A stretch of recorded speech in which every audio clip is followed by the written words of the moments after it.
Mumtaz TV bersama menegakkan sunnah. Assalamualaikum warahmatullahi wabarakatuh. Alhamdulillah wassalatu wassalamu ala rasulillah wala haula wala quwata illa billah. Kita bersyukur kepada Allah Azza wa Jal atas nikmat-nikmat dan karunia yang Allah berikan kepada kita. Salah satu nikmat adalah Allah masih berikan kesempatan kepada kita di pagi hari ini untuk bisa melanjutkan sesi rehat subuh kita. Dan insya Allah kita akan membahas topik terkait dengan syarat yang batil. Dan sebelum kita masuk ke materi, kita sapa terlebih dahulu guru kita Al-Ustadz Amin Nur Baiz. Assalamualaikum Ustadz. Waalaikumsalam warahmatullahi Gimana Ustadz pagi ini Ustadz? Alhamdulillah. Masya Allah. Sudah istirahat belum? Alhamdulillah sudah Ustadz. Insya Allah. 2 kali tadi Ustadz. 2 kali. Masya Allah. 2 kali berarti sebelum subuh dan Enggak, setelah subuh 2 kali Ustadz. setelah subuh 2 kali. Tadi di sofa sama di atas juga. Masya Allah. Insya Allah udah. Udah seger ya? Alhamdulillah segar Ustadz. Pemirsa jadi pada penasaran nih. Iya Ustadz. Karena acara seperti ini kan puncaknya orang ngantuk. Betul. Harus tetap bertahan. Nah ini Ustadz, insya Allah kita pagi ini kan bahas syarat yang batil Ustadz. Insya Allah. Nah sebenarnya apa bedanya syarat sah dengan syarat batil Ustadz? Jadi atau ini sebenarnya 2 hal yang berbeda. Ada juga syarat dalam akad Ustadz, atau syarat sah akad gitu. Itu apa bedanya Ustadz? Karena kadang itu kita suka bingung Ustadz, kecampur-campur gitu. Nah mungkin sebagai pengantar Ustadz. Jadi ini yang mana yang mau dibedain ini? Syarat akad dibedakan dengan syarat apa ya? Oh ini syarat sah Ustadz. Kita kan ada Syarat kayak syarat sah sholat, syarat sah jual beli, syarat sah apa gitu ya. Iya. Nah kemudian nanti ada syarat sah, ada syarat dalam akad atau ada dalam syarat yang batil gitu Ustadz. Iya. Ada berapa syarat sebenarnya Ustadz di dalam transaksi ini Ustadz? Jadi kita membedakan antara muamalah dengan ibadah. Kalau kita bicara ibadah, tidak ada istilah syarat batil dalam ibadah, tidak ada. Apa syarat batil dalam sholat? Emang sholat mau menyaratkan apa? Adanya adalah sholat yang tidak memenuhi syarat. Beda dengan muamalah. Dalam bermuamalah, karena ini kesepakatan pelaku akad, maka terkadang mereka mengajukan syarat tertentu. Nah, saat mereka mengajukan syarat tertentu itu, ada syarat yang mereka ajukan, yang ini adalah syarat batil. Misalnya dia minta A, minta B, minta C gitu ya. Salah satu dari pelaku akad. Tapi permintaan ini sebenarnya permintaan yang nggak boleh ada dalam sebuah akad. Nah, sebuah syarat atau permintaan dari pelaku akad terhitung sebagai syarat yang batil apabila yang pertama, syarat itu bertentangan dengan aturan syariat. Misalnya syaratnya riba. Saya minta harus ada denda. Saya minta ada apalagi hadiah ketika kamu membayar utang misalnya. Nah, syarat riba seperti ini syarat batil. Kemudian yang kedua adalah syarat yang bertentangan dengan konsekuensi akad. Konsekuensinya A, tapi dia minta minus A. Nah, itu tidak boleh. Karena jadinya akad itu akan tidak berlaku ketika konsekuensinya tidak dijalankan. Sehingga dalam muamalah ada pengajuan ketentuan atau kesepakatan antara pelaku akad, tapi kesepakatan itu kesepakatan yang batil. Dan itulah insya Allah yang akan kita bahas. Baik. Berarti mau tidak mau harus tahu 2 poin tadi Ustadz ya. Apa itu namanya? Hal-hal yang dilarang syariat dan juga konsekuensi akad gitu Ustadz ya. Karena tadi kan kata kuncinya yang batil, yang dilarang syariat, dan juga yang konsekuensi akad. Berarti kan mau tidak mau harus paham itu Ustadz ya. Betul. Baik Ustadz. Mungkin nanti kita akan coba baca hadisnya Ustadz ya, Insya supaya lebih detail. Dan para pemirsa nanti untuk interaktif bisa diajukan ke 081 22 444 3344 dan juga untuk pertanyaan di pesan WA itu bisa disampaikan melalui 081 221 567 890. Dan kita akan coba langsung baca hadis hari ini terkait dengan syarat yang batil. Dan hadisnya cukup panjang ya. Ini dari Aisyah radhiyallahu taala anha Qala al-muallif rahimahullah wa an Aisyah radhiyallahu ta'ala anha qalat ja'atni Barirah faqalat inni katabtu ahli ala tis'i awakin fi kulli amin uqiyatun fa'inini qultu in ahabba ahluki an a'uddaha lahum wa yakunu wala ukili fa'altu fadhahabat Barirah ila ahliha faqalat lahum fa'abaw 'alaiha faja'at min indihim wa Rasulullah sallallahu alaihi wasallam jalisun faqalat inni qad aradtu dzalika 'alaihim fa'abaw illa an yakuna al-wala lahum fasami'an nabi sallallahu alaihi wasallam فأخبرت عائشة النبي صلى الله عليه وسلم فقال خذيها واشترطي لهم الولاء فإنما الولاء لمن أعتق ففعلت عائشة رضي الله تعالى عنها ثم قام رسول الله صلى الله عليه وسلم في الناس خطيبا فحمد الله وأثنى عليه ثم قال أما بعد فما بال رجال يشترطون شروطا ليست في كتاب الله عز وجل ما كان من شرط ليس في كتاب الله فهو باطل وإن كان 100 شرط قضاء الله أحق وشرط الله أوثق وإنما الولاء لمن أعتق متفق عليه واللفظ للبخاري وعند مسلم قال اشتريها وأعتقيها washtariti lahumul wala. Masya Allah. Bisa dibantu sekalian? Gimana, San? Membacakan artinya. Ini nggak ada artinya di sini. Coba diartikan. Kita terjemahkan secara global. Siapa, San, yang ngartiin? Oh gitu ya? Nggak, ini langsung diartiin. Boleh, silakan. Baik. Dari Aisyah radhiyallahu taala anha, beliau berkata bahwa Barirah datang menemuinya. Lalu Barirah menyampaikan, saya telah membuat akad mukatabah dengan tuan saya dengan harga 9 uqiyah. Ini mungkin pemirsa belum tahu akad mukatabah itu apa. Nah, itu nanti siapa, Ustaz? Akad mukatabah adalah akad di mana seorang budak dijanjikan merdeka oleh tuannya apabila dia bisa menebus senilai uang tertentu. Nah, di sini harganya berapa tadi? 9 uqiyah. 9 uqiyah. 1 uqiyah kemarin 40 dirham atau 4 dinar. Berarti 9 uqiyah 9 kali 4 dinar itu berapa? 36 dinar. Itulah kira-kira harga budak di masa itu. Jadi kalau orang penasaran harga budak berapa sih? Hadis Barirah bisa kita lihat salah satunya. Ya memang berbeda-beda antara budak yang berkelas dengan budak yang di bawah. Nah, salah satunya ini dalam hadis Barirah 9 uqiyah berarti kurang lebih 36 dinar. Kalau 1 dinar 4,25. 4,25. Coba kalikan.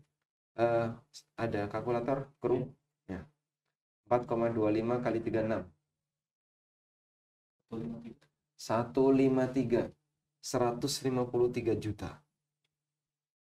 Itu kurang lebih harga seorang budak dengan harga rata-rata ya. Sehingga kalau dulu ada membebaskan budak, itu berarti melepaskan uang senilai 150-an juta untuk zaman sekarang. Satu mobil itu, kan? Satu mobil. Masya Allah. Baik, dilanjut Ustaz. Baik. Maka kemudian Barirah menyampaikan, tolonglah saya, bantu saya. Di sini ada kalimat fi kulli amin uqiyah. Oh iya, itu terlewat. Setiap tahun 1 uqiyah. dicicil 1 uqiyah. Jadi mukatabah bisa dicicil ya. Sama cicil. Kata Barirah, tolong saya, bantu saya. Lalu Aisyah menjawab, kalau memang tuanmu berkenan, saya akan bantu dan wala kamu milik saya. Lalu Barirah datang kepada tuannya dan menyampaikan apa yang disebut oleh Aisyah tadi. Namun ternyata mereka enggan dan Barirah kembali menemui Aisyah dan ternyata Rasul sedang duduk. Lalu Barirah menceritakan, saya sudah tawarkan namun mereka menolak, kecuali walaknya tetap ada pada mereka, tidak pindah kepada Aisyah. Lalu Nabi mendengar hal tersebut dan Aisyah menceritakan kronologi detailnya. Lalu Nabi menjawab, tebuslah Barirah dan berikan syarat bahwa hak walaknya milikmu, karena walak itu dimiliki oleh orang yang membebaskan. Maka Aisyah kemudian melakukannya, dan setelah itu Rasul Shallallahu Alaihi Wasallam berkhutbah dengan memuji Allah, menyanjung Allah. Setelah itu Rasul sampaikan, amma ba'du.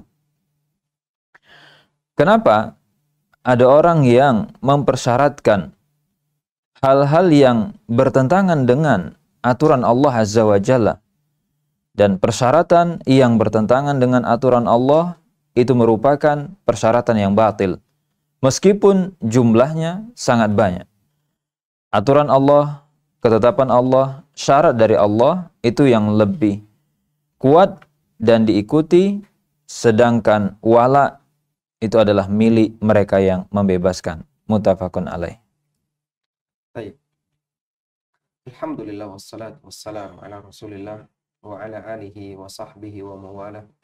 Wa asyhadu an la ilaha illallah wahdahu la syarikalah wa asyhadu anna Muhammadan abduhu wa rasuluh sallallahu alaihi wa ala alihi wa sahbihi wa man tabi'ahum bi ihsanin ila yaumiddin.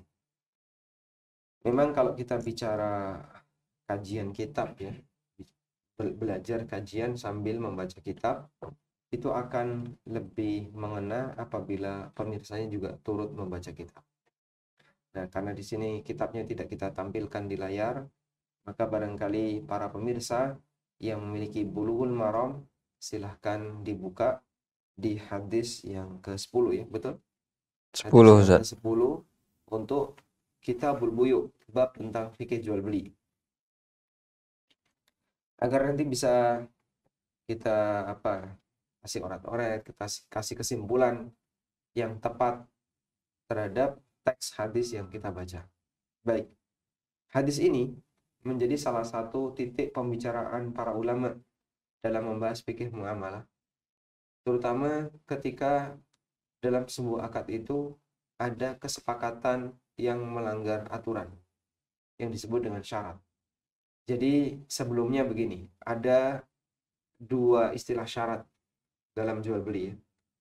Yang pertama, syarat dalam arti ketentuan yang harus dipenuhi dalam transaksi. Saya ulang ya, syarat dalam arti ketentuan yang harus dipenuhi dalam transaksi. Ini sebagaimana dalam syarat sholat. Ada syarat sholat, ada syarat puasa, ada syarat jual beli. Yaitu ketentuan yang harus dipenuhi di masing-masing entitas ibadah tadi. Syarat sholat berarti ketentuan yang harus dipenuhi sebelum sholat. Syarat puasa, ketentuan yang harus dipenuhi sebelum puasa, dan seterusnya. Syarat jual beli adalah ketentuan yang harus dipenuhi agar jual belinya berstatus sebagai jual beli yang sah. Baik. Dan syarat jual beli ada 7. Ini saya sebutkan di buku Pengantar Fikih Jual Beli dan Harta Haram. Yang ini merupakan buku untuk pembelajaran tentang bagaimana mengenal jual beli dari nol. Makanya kalau banyak orang ingin tahu, saya kok penasaran dengan fikih jual beli, saya sarankan Anda belajar dari nol. Dan buku yang kami tulis, yaitu Pengantar Fikih Jual Beli dan Harta Haram, ini kita tulis dengan memberikan penjelasan mulai dari nol. Baik. Termasuk diantaranya saya sebutkan di situ. Syarat-syarat jual beli apa saja? Ada 7 ya. 7 itu apa saja? Halal manfaat. Objeknya harus halal manfaat. Yang kedua, objeknya harus jelas keberadaannya, tidak boleh peluang. Yang ketiga, objeknya harus jelas kriteria. Tidak boleh ada tapi ngambang. Yang keempat, harganya harus jelas. Yang kelima, dilakukan saling ridho. Yang keenam, pelakunya harus orang yang layak transaksi. Yang ketujuh, pelaku harus pemilik dari objek yang ditransaksikan. Kalau 7 ini terpenuhi, berarti transaksi itu telah memenuhi syaratnya. Sudah? Selanjutnya ada syarat yang maknanya adalah kesepakatan. Seperti yang tadi kita sampaikan ya. Kesepakatan yang batil dan kesepakatan yang sah. Nah, syarat yang kedua ini yang bentuknya kesepakatan itu adalah syarat yang diajukan oleh pelaku akad. Sehingga saat dia melakukan akad, dia menyampaikan, saya maunya A, maunya B, saya minta C, saya minta D. Ini namanya apa? Syarat Kesepakatan. yang merupakan kesepakatan. Nah, di bagian ini ada yang melanggar syariat. Di bagian ini ada yang batil. Dan di bagian ini ada yang sah. Begitu ya. Maka kalau kita bicara ibadah, bagian ini nggak ada. Saya mau sholat. Syaratnya satu. Setelah sholat, saya harus kaya. Ya, silahkan kerjakan sholat dan buktikan apakah kamu bisa langsung kaya atau tidak. Maka dalam posisi ini, tidak ada istilah mensyaratkan suatu ketika mau ibadah. Karena ibadah itu bukan akad antar dua orang. Beda dengan transaksi. Ada yang mensyaratkan sesuatu.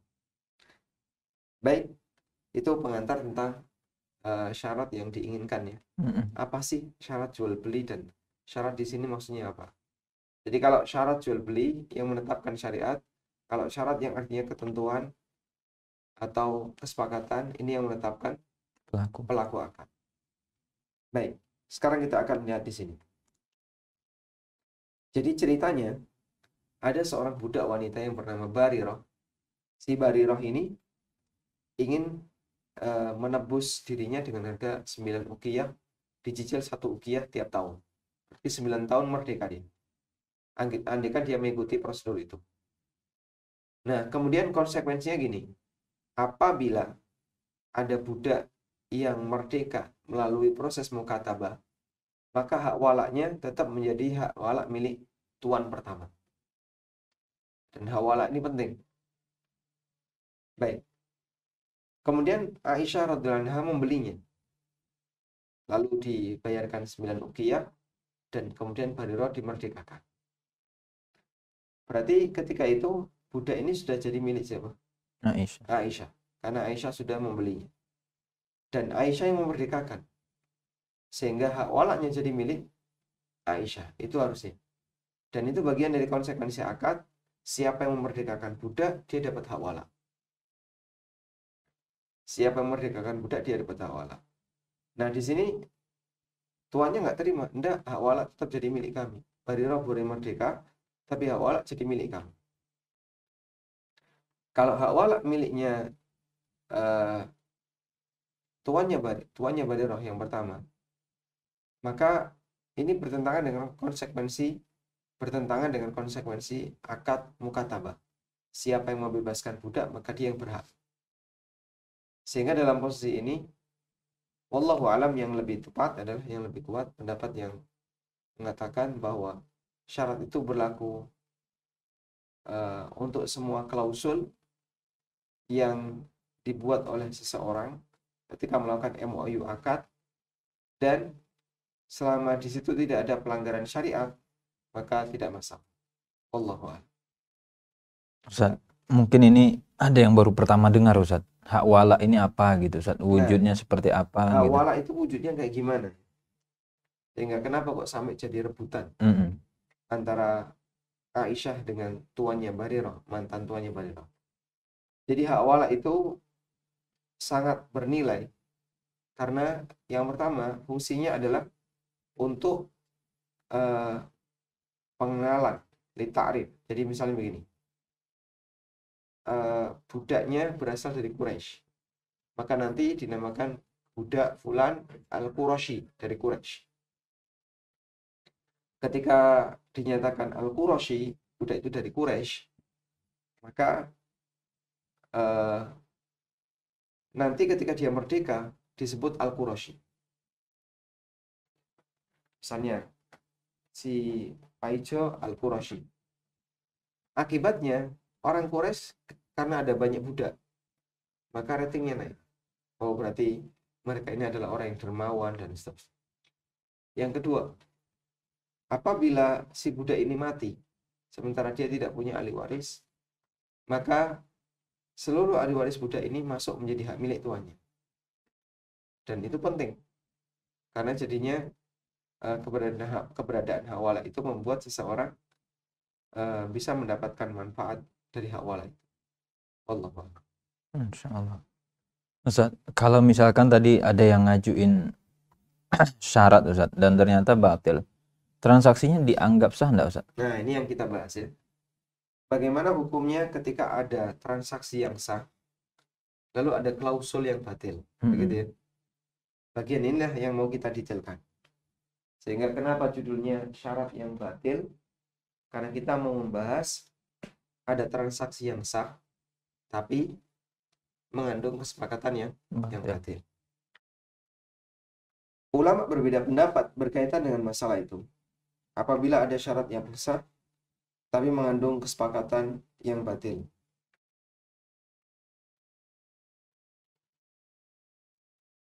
Ada yang mengatakan, apabila syaratnya sah, apabila akadnya sah tapi mengandung persyaratan yang batil, maka keberadaan syarat ini menyebabkan transaksinya jadi batil. Menyebabkan transaksinya jadi batil. Sehingga pada saat dia menyampaikan sebuah syarat, tapi syarat itu isinya kebatilan, maka dia bertanggung jawab terhadap kebatilan yang dia lakukan dan bertanggung jawab terhadap setiap konsekuensi dari kebatilan itu. Ikut batil berarti? Iya. Ikut tidak sah berarti? Yaitu akadnya jadi batil, sehingga akadnya tidak boleh dilakukan. Kemudian pendapat yang kedua, bahwa akad tidak batil, akad tidak rusak gara-gara ada klausul yang batil. Maka yang bermasalah di klausulnya bukan di akad. Dan insya Allah pendapat yang kedua ini yang lebih kuat, sebagaimana keterangan Al-Hafidz Ibnu Qudamah. Sehingga bagi beliau, ketika ada akad yang sah bercampur dengan persyaratan yang batil, maka keberadaan akad batil ini tidak menyebabkan akad sah jadi batil. Wallahu a'lam. Masya Allah. Mungkin kita coba interaktif Ustaz, bagaimana? Atau ada tambahan faedah? Dalilnya ini, waktu tuannya Barirah mensyaratkan hak wala jadi milik mereka, itu kan syarat batil. Tapi kata Nabi SAW, khudhiha washtariti lahumul walad. Udah ambil saja Barirah dan terima saja syarat itu. Udah terima saja syarat itu. Nanti tetap akan jadi milik kamu. Karena hak wala itu mengikuti keberadaan budak. Wallahu a'lam. Mungkin Ustaz, satu yang menarik ini Ustaz. Kalau zaman dulu itu kan nggak ada ini Ustaz ya, nggak ada notaris mungkin Ustaz ya, nggak ada apa namanya pencatatan. Gimana kalau misalkan nanti ada transaksi, kita tahu ini klausulnya batil. Klausulnya batil, misalkan tadi ada kesepakatan, Pak, Bapak kalau ngutang ada dendanya, ada tambahan. Terus kita bilang, ya udah enggak apa-apa, terima aja, tanda tangan. Toh juga ini enggak berlaku gitu. Tapi secara hukum positif itu kan yang dipakai yang di nota Ustaz, yang di akta. Itu gimana Ustaz? Iya. Jadi ulama membahas seperti ini. Ini sebagaimana kesimpulan yang pernah disampaikan oleh Syekh Dr. Yusuf Asy-Syubaili Ridhahullah Ta'ala. Dan buku beliau ini yang banyak saya jadikan sebagai rujukan dalam pembahasan tentang dasar-dasar fikih muamalah. Bahwa keberadaan syarat yang batil dalam akad yang sah itu boleh dibiarkan dengan ketentuan satu, syarat yang batil itu bukan dari pihak kita, tapi dari orang lain, sehingga kita nggak setuju sebenarnya. Sifatnya ini sepihak, saya nggak bisa menghindar. Baik, ini yang pertama. Artinya syarat yang batil itu tidak disepakati bersama, tapi salah satu pihak memaksakan. Yang kedua, syarat yang batil itu memungkinkan untuk dihindari. Ketika keberadaan syarat yang batil itu tidak memungkinkan untuk dihindari, maka kita akan selalu nabrak dia. Tapi kalau memungkinkan untuk dihindari, ya, kita bisa menghindar dari. Baik, kemudian yang ketiga, syarat yang batil itu dia sifatnya tambahan. Artinya, kalaupun akad tidak ada syarat ini, dia akan tetap berjalan. Nah, ketika 3 ini ada, maka keberadaan syarat yang batil itu diizinkan untuk kemudian nanti tidak diberlakukan. Baik, contoh yang sering kita angkat untuk kasus seperti ini adalah demikian. Beli listrik, apa hukumnya? Boleh. Boleh ya. Tapi ada di listrik pasca bayar, pakai dulu baru bayar. Itu ada klausul, jika telat bayar rekening listrik maka kena denda sekian. Di sini ada syaratnya sepihak. Yang kedua, bisa dihindari. Cara menghindarinya, Tepat waktu. jangan telat. Dan yang ketiga, ada kebutuhan besar untuk melakukan akad itu. Apabila 3 ini terpenuhi, maka pada hakikatnya keberadaan syarat yang batil itu tidak memberikan pengaruh. Wallah. Baik, Masya Allah. Jazakallah khair. Jazakallah khairan. Masya Allah, Masya Allah. Jam berapa sih sekarang? Sudah jam 6. Jam 6 lebih 4. Sudah ada antrian nggak, teman-teman? Sudah. Ada ya? Baik, para pemirsa, itu tadi sesi materi terkait dengan penjelasan hadis Aisyah radhiyallahu taala anha mengenai syarat yang batil di dalam akad. Namun sebelum kita masuk ke interaktif dan tanya jawab, kita simak jeda berikut ini. Atas kemudahan dari Allah Ta'ala, Umroh bareng ANB bekerja sama dengan Travel Nur Ramadan Wisata akan menyelenggarakan Umroh Akbar bersama Ustadz Amin Nurbait dan Ustadz Wira Mandiri Bahrun dengan biaya mulai 29,9 juta untuk kuart. Jamaah akan mendapatkan fasilitas Hotel Bintang 5 Aska As-Safa atau Staraf di Mekah, Hotel Concorder Al-Khair Staraf di Madinah. Info selengkapnya silakan kunjungi medsos kami, Facebook Umroh bareng ANB, Instagram ANB Umroh, atau melalui customer service kami 0812 9090 4331. Umroh bareng ANB, beribadah dengan ilmu. Nah, bagaimana kabarnya Mas Mitro? Alhamdulillah baik Ustaz. Gimana Ustaz kabarnya? Alhamdulillah sehat. Masya Allah, Alhamdulillah Ustaz. Lagi puasa seperti ini sedang apa Mas Mitro? Oh biasa Ustaz. Puasa gini tetap baca-baca buku lah. Masya Allah. Ngisi waktu luang. Masya Allah, semoga bermanfaat ya. Amin Ustaz. Nah ini saya ada hadiah spesial buat Mas Mitro. Masya Allah. Apa itu Ustaz? Hampers lebaran bersama ANB. Nah ini silahkan. Allah. Id Mubarak, lebaran penuh berkah bersama ANB. Masya Allah. Boleh saya buka Ustaz? Silahkan. Masya Allah, saya buka ya Ustaz. Waduh, penasaran di sini. Wah, Masya Allah, isinya ada sarung, Masya Allah, sama baju Ustaz. Wah, ini sesuai nih. Wah, senenganku nih ini. Wah, Masya Allah. Wah, kok apik kayak ini, Masya Allah. Wes, buat saya ini Ustaz. Betul. Masya Allah, terima kasih ya Ustaz. Langsung bisa tak pakai ya Ustaz ya? Oh monggo. Langsung tak pakai ya Ustaz. Gimana Ustaz? Udah tak pakai nih, tambah ganteng tuh saya. Makin ganteng Mas Mitro. Masya Allah, jelas. Tapi ya bu ini dilepas dulu. Loh, jangan. Biar semua orang tahu kalau baju saya baru ya, nggak tak lepas memang sengaja nih Ustaz. Biar pada pengen loh, terus beli, ya tak? Betul. Baik Mas Mitro, saya izin pamit dulu. Iya Ustaz. Dan semoga hadiahnya bermanfaat. Ya, barakallahu fiik. Wafikum barakallah. Terima kasih Ustaz ya. Terima kasih. Besok kalau ada hadiah lagi, kabar-kabar lagi ya Ustaz. Insyaallah. Cari produk ANB Store, kaos, merchandise, atau buku. Silakan kunjungi anbstore.id, Tokopedia dan Shopee di ANB Store ID, dan WhatsApp di 0812 7111 1241.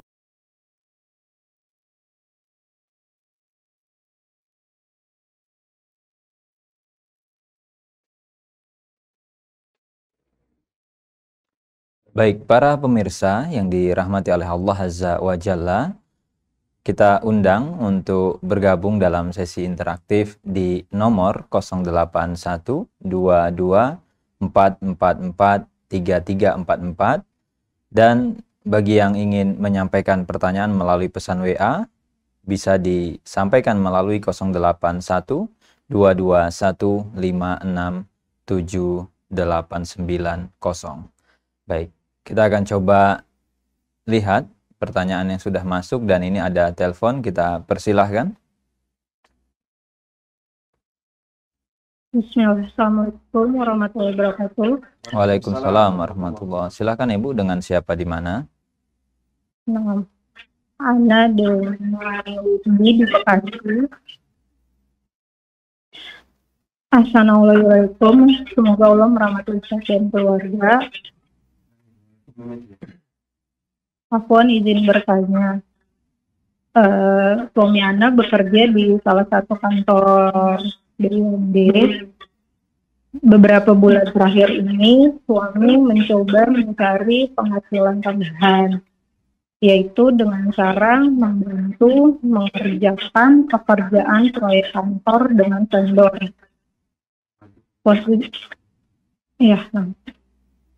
Posisi suami di kantor sebagai kepala seksi perencanaan, yang memang posisinya itu salah satu job-desknya merencanakan proyek-proyek kantor, membuat RAB dan lain-lain. Seperti itu. Nah, cara suami mencari penghasilan tambahannya adalah dengan memilih salah satu vendor, yaitu pihak ketiga, untuk mengerjakan proyek pekerjaan fisik yang ada di kantor. Misalnya pekerjaannya itu membuat instalasi atau ada renovasi gitu. Pekerjaan tersebut diberikan kepada vendor, dikerjakan oleh vendor, dan suami di kantor bekerja seperti biasa sesuai SOP. Jadi selain itu suami mengawal dan memastikan berkas-berkas pekerjaan tersebut sesuai tepat waktu sampai pada waktunya pencairan pekerjaan tersebut. Jadi pekerjaan ini tuh nggak cepat, jadi ada proses waktunya sekitar 6 sampai 8 bulan. Akad yang terjadi antara suami dan vendor adalah ini ada pekerjaan, saya kasih kamu pekerjaan, terserah kamu nanti mau kasih berapa setelah pekerjaannya selesai dan setelah ada pencairan dari pekerjaan tersebut. Vendor, ya apa Ustaz?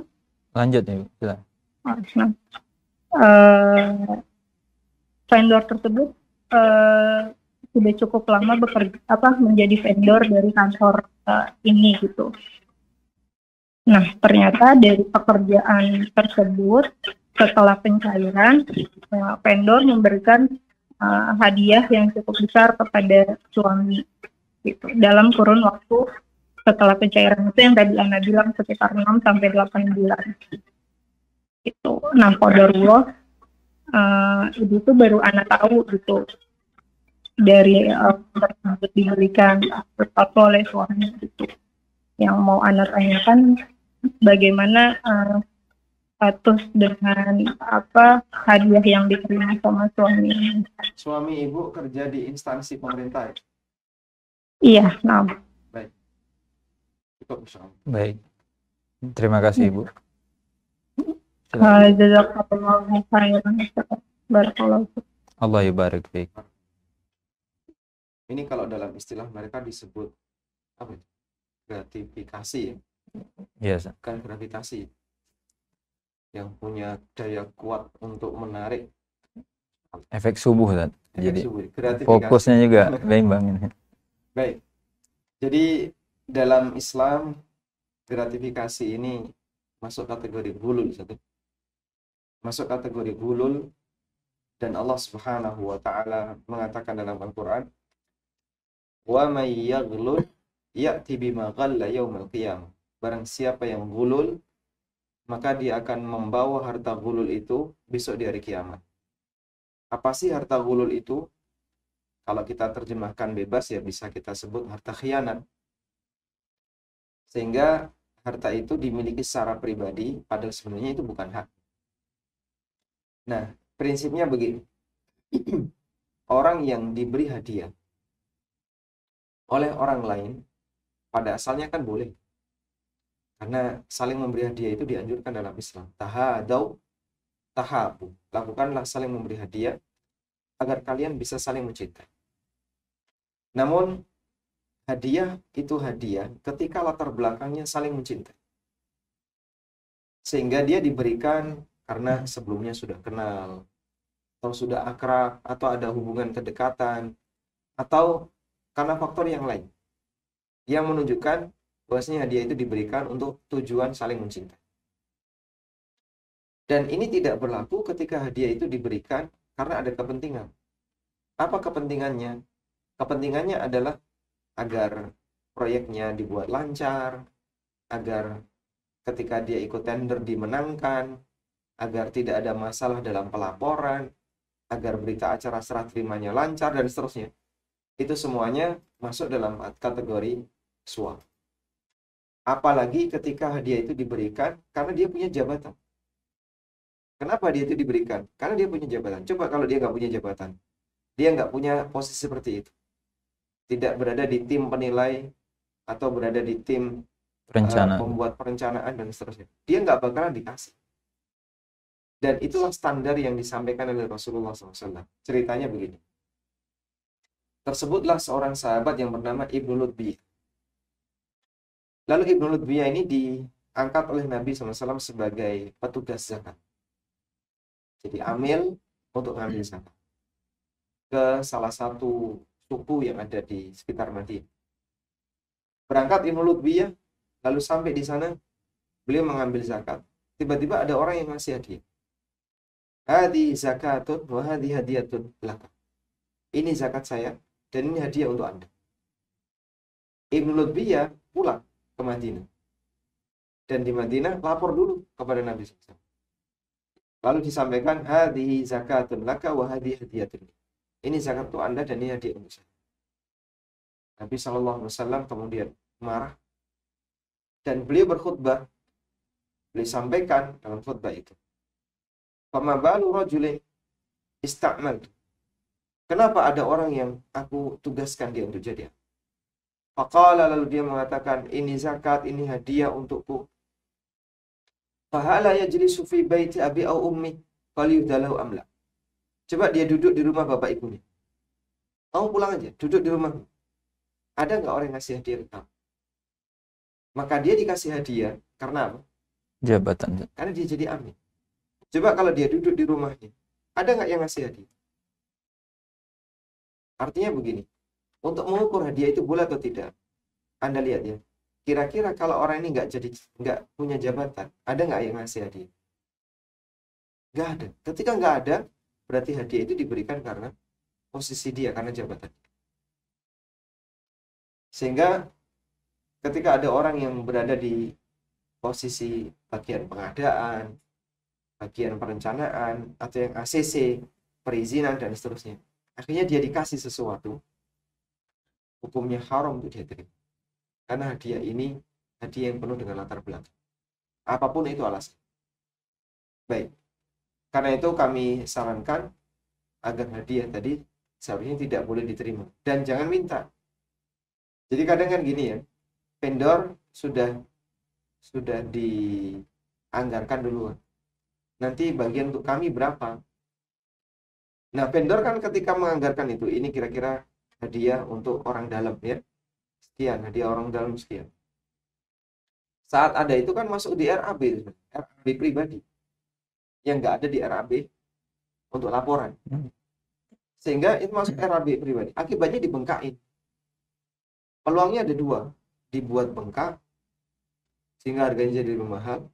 Atau yang kedua adalah kualitasnya dikurangi. Sesuai dengan kuantitas yang ditetapkan, tapi kualitasnya diturunin. Akibatnya gampang rusak. Betapa banyak dana bocor negara. Kalau tadi disebut hadiah cukup banyak, itu baru satu proyek. Kalau kemudian ada ratusan proyek dalam rentang waktu tahunan, setahun ini ratusan proyek, setahun besok ada ratusan proyek, Dan pasti akan ada modal seperti tadi. Sehingga dana-dana tadi adalah permintaan dari para vendor, lalu oleh vendor tadi, permintaan dari orang dalam, lalu oleh vendor tadi dinaikin. Ketika dinaikin harganya, akibatnya kan RAB negara jadi lebih besar. Yang diturunin untuk proyek negara dirugikan nggak? Rugi. Terus ketika negara rugi karena kebocoran seperti ini kan ibaratnya dana bocor ya. Siapa yang harus bertanggung jawab? Orang dalam. Rakyat. Diminta untuk bayar pajak dengan nilai yang besar, tapi bocornya ke sini. Makanya benar dalam teori ekonomi yang ini saya dengar ya dari salah satu dekan di Fakultas Ekonomi di Jogja.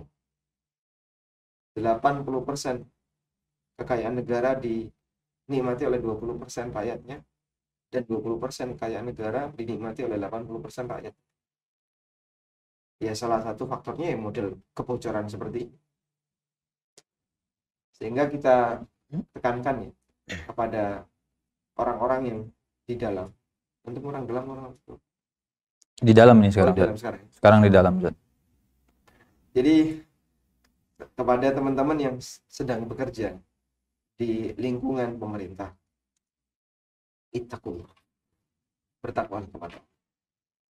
Jadilah ASN yang bertakwa kepada Allah dan hindari setiap uang haram yang ada, sehingga ketika kita menjadi karyawan, cukupkan diri Anda dengan sesuatu yang halal. Banyak berdoa kepada Allah, Allahumma qina bi halalika an haram wa qina bi fadlika an sirk. Allah. Ustaz, tadi ada poin yang mungkin masih terlewat Ustaz. Kalau udah kadung Ustaz, itu taubatnya gimana? Ini kan misalkan 2023 Ustaz. Sementara dia menjalani hal-hal semacam ini, mungkin ada teman-teman ASN yang lain Ustaz. Dari 2013 misalnya Ustaz. Kan udah 10 tahun Ustaz. Per tahun itu ya lumayan juga Ustaz. Nah itu dia baru dengar pagi ini, oh ternyata nggak boleh begitu. Itu cara taubatnya gimana Ustaz? Ini kalau di total-total lumayan juga Ustaz nilainya. Kalau mengaca kepada kasus Ibnu Lutbiyah tadi, dijelaskan oleh sebagian ulama bahwasanya harta itu diambil oleh Nabi SAW. Hadiah yang diterima oleh Ibnu Lutbiyah tadi diambil oleh Nabi SAW lalu dimasukkan ke Baitul Mal. Artinya jadi kas negara. Sehingga kalau ini terjadi, maka bagi para ASN yang sudah menerima aneka gratifikasi, dia harus kembalikan itu ke negara. Selanjutnya oleh negara masuk ke kas negara. Dan itu nanti mengurangi beban. Jadi APBN negara sudah terpenuhi misalnya, dan dana negara aman. Sehingga model-model bayangan orang, kapan sih misalnya jadi murah dengan dibantu oleh APBN negara, atau pajaknya jadi turun karena APBN negara sudah tercukupi. Ya, kurang lebih seperti itu. Ya, saya bukan ahli ekonomi makro, tapi mungkin korelasinya adalah ketika ini naik, ternyata penyebabnya adalah dinikmati oleh sebagainya. Wallah. Baik, jazakallah khairan. Mungkin itu jawaban yang cukup jelas. Jadi bagaimana kalau sudah kadung, kalau belum ya jangan dilanjutin gitu kan ya. Tapi kalau sudah kadung, seperti itulah kurang lebih cara bertaubatnya. Dan ada pertanyaan juga. Gimana Ustaz? Mengembalikan ke kas negara gimana caranya? Nah, itu biarlah mereka Ustaz yang mencari. Iya. Kalau kita bukan orang dalam Ustaz ya. Bukan orang dalam. Baik, ini ada pertanyaan Ustaz dari pesan WA, kita coba baca. Bismillah, Assalamualaikum Ustaz, Ana mau tanya. Jadi Ana dan saudara Ana melakukan kerjasama di mana modal dari saudara Ana dan Ana yang kerja. Dan di dalam keuntungan dari kerja Ana dan saudara Ana bagi dua. Cuman permintaan saudara Ana harus mengembalikan modal yang awal secara utuh sampai selesai. Dan Ana juga membagi keuntungan dengan dia Ustaz. Apakah akad Ana dengan saudara Ana ini benar Ustaz? Mohon jawabannya Ustaz. Jazakallah khairan. Waalaikumsalam warahmatullahi wabarakatuh. Nah, kalau seperti ini kondisinya, jika itu kan kerjasama modal antara Anda dan saudara Anda. Nah, modal itu dipakai apa? Usaha. Iya, dipakai pengadaan aset atau pengadaan apa. Kalau dia dipakai untuk pengadaan aset, misalnya Anda tanam 50 juta, saudara Anda 50 juta, terus beli aset ya, ada perlengkapan dapur, ada apa begitu. Akhirnya setelah Anda beli aset, saudara Anda minta ketika bagi hasil dikembaliin dulu. Kalau begitu kan berarti asetnya sudah diakuisisi oleh Anda. Baik, berarti duit kamu yang sudah berubah jadi aset, asetmu tak beli, tak kembalikan, ini bagi hasilnya. Kalau kayak gitu, berarti akad kerjasama sudah selesai, sudah tutup. Karena sudah jadi milik Anda semuanya, sebab aset yang menjadi modal saudara Anda sudah Anda beli. Begitu kan? Sehingga dalam hal ini, apabila saudara masih ingin bagi hasil, ya seharusnya asetnya jangan ditarik. Dan aset jangan ditarik itu berarti ketika dia minta kembalian, itu tidak 100% modal. Dan minta mengembalikan modal yang awal secara utuh, tidak. Kalau seperti itu berarti dia mengambil asetnya 100%. Wallah. Kalau modelnya mudharabah gimana, Ustaz? Karena tadi yang ditekankan modalnya dari saudara, dia yang kerja, Ustaz. Sah-sah saja dan sama aturannya, baik mudharabah maupun musyarakah. Apabila sahibul mal, pemodal, minta agar modalnya dikembalikan utuh. Ketika dia minta kembalikan utuh, berarti sahibul mal sudah nggak punya modal lagi di usaha ini, karena dia sudah ditarik semua. Maka saat itu dibagikan keuntungan, ya sudah, dia sudah bukan lagi pemilik usaha ini, nah sudah dia bagikan semua. Wallahu a'lam. Baik, jazakallahu khair, Ustaz. Ini ada pertanyaan, Ustaz, di chat juga, kita coba baca. Assalamualaikum, Afwan Ustaz, ana mau bertanya, saya seorang pegawai honorer di salah satu instansi. Gaji yang saya dapat itu dibayarkan dari dana DIPA atau anggaran operasional, tapi dalam rincian anggaran tidak ada untuk gaji pegawai. Tapi itu sudah menjadi kebijakan pimpinan. Afwan Ustaz, status gajinya halal atau haram, Ustaz? Dana DIPA Dari operasional, Ustaz. Untuk uang operasional, jadi ini honorer. lah ya, laporannya bunyinya biaya operasional ya. Operasional kan termasuk SDM. SDM masuk, Ustaz ya? Iya. Sehingga kalau misalnya biaya operasional 100 juta, 100 juta itu salah satunya adalah disalurkan untuk gaji para karyawan honorer yang jumlahnya cukup banyak. Tidak masalah, karena operasional termasuk diantaranya adalah honorer atau SDM. Sehingga kalau di situ masih ada laporan biaya atau anggaran operasional, Anda masuk di situ sebagai SDM honorer. Allah. Baik. Clear insyaallah, Ustaz. Baik, kita lanjut lagi, Ustaz, ke penanya berikutnya. Dan ini masih di pesan chat. Ustaz izin bertanya, saya memiliki usaha jualan masker medis. Dalam satu box masker yang saya jual, ada keterangan isinya 50 lembar. Pada suatu ketika, ada pembeli komplain, masker yang dibeli ternyata isinya tidak sampai 50 lembar. Padahal saya sudah jualan ribuan box ke beberapa pelanggan. Sebelum saya jual, apakah saya harus menghitung jumlah masker dalam kemasan tersebut?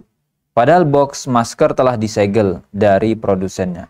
Bagaimana hukum tersebut, Ustaz? Jazakallahu khair. Barakallahu fiik. Pada asalnya Anda tidak harus ngitung satu-satu, nanti segelnya dibukain semua. Apalagi masker kok dimak-mak atau dimak-mak. Ini pegang-pegang. Pegang-pegang. Coba masker dipegang-pegang dulu kan, malah terkontaminasi.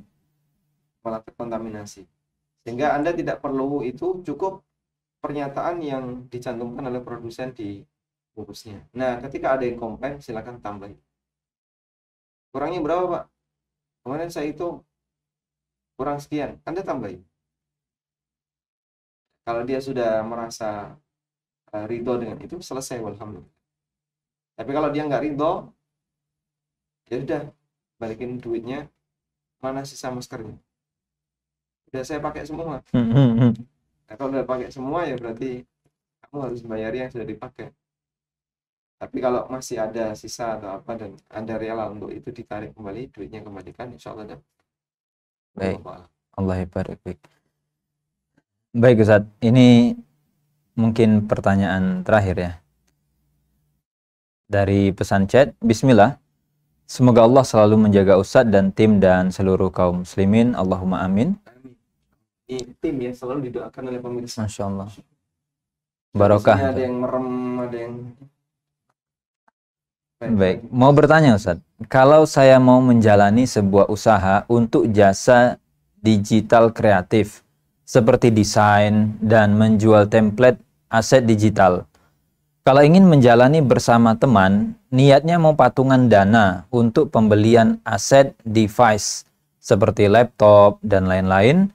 Bagaimana jika berjalan misal 1 tahun tapi tidak memuaskan hasilnya dan teman saya minta untuk dibayarkan aset tersebut, yaitu laptop dan lain-lain sesuai dengan harga pasar. Apakah boleh? Terima kasih, jazakumullahu khairan, barakallahu fiik. Yang saya pahami ketika teman Anda ini kan berarti cuman pemodal saja. Kayaknya kongsi Ustaz. Iya, dia pemodal saja, temannya. Oh gitu. Temannya ini ngasih modal dan untuk pembelian device, laptop dan lain-lain. Kemudian ketika 1 tahun tidak ada hasil yang memuaskan, dia mau narik kembali modal. Exit berarti dia. Exit. Boleh ya? Boleh. Boleh. Cuman masalahnya modalnya sekarang sudah dalam bentuk barang. Iya. Berarti kalau mau exit, kalau mau dia tarik kembali, dia harus nunggu likuidasi. Likuidasi dari apa? Likuidasi dari barang tersebut. Dari barang yang dibeli dari uangnya. Nah, proses likuidasi itu bisa dibeli sendiri oleh Anda. Ya sudah, laptop ini saya beli. Kamu kemarin punya keterlibatan modal sekian, ini beli harga pasaran sekian, beli. Terus dibeli kan dibagi 2. Anda punya hak, dia juga punya hak. Jadi diakuisisi. Atau dijual ke orang ketiga, sehingga nanti ketika dijual ke orang ketiga dapat uang, uangnya tinggal diserahkan ke semua yang memiliki laptop itu, baik dia maupun teman, sesuai dengan porsi modal ketika pembelian laptop. Begitu ya, semoga bisa dipahami. Baik. Jadi boleh-boleh saja orang membatalkan, tapi untuk modal yang masih dalam bentuk aset harus dicairkan terlebih dahulu. Wallahu a'lam. Ustaz, ini karena pertanyaan terakhir, mungkin ada closing statement Ustaz sebelum kita tutup.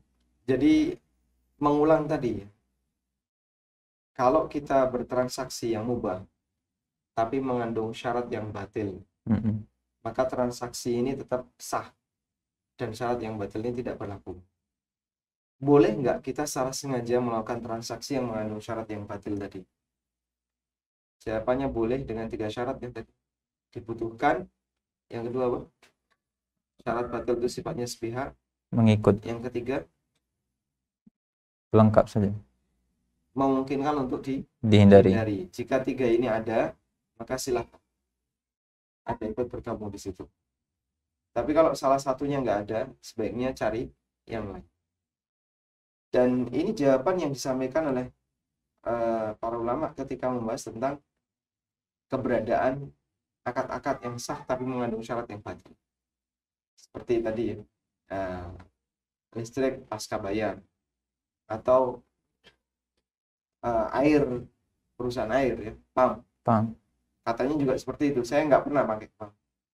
Atau yang lainnya, yang modelnya pasca bayar. Internet itu. Internet. Ketika di situ ada apa?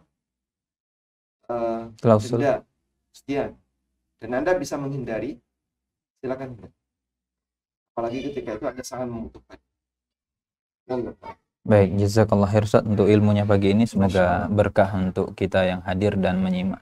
Amin, insyaallah. Kita doakan juga bagi pemirsa, semoga Allah menjaga mereka dan keluarganya sebagaimana mereka telah mendoakan kita semuanya, dan antara satu muslim dengan muslim yang lain saling mendukung dengan doa. Allahumma amin. Baik Ustaz, kita coba tutup sekarang. Dan pemirsa, demikianlah sesi rehat subuh kita pada kesempatan pagi ini. Semoga Allah berikan istiqomah kepada kita untuk bisa mengikuti sesi rehat subuh berikutnya. Saya mewakili kru dan tim yang bertugas. Mohon izin pamit dan kita tutup dengan doa kafaratul majelis. Subhanakallahumma wa bihamdik. Asyhadu an la ilaha illa anta astaghfiruka wa atubu ilaik. Assalamualaikum warahmatullahi wabarakatuh.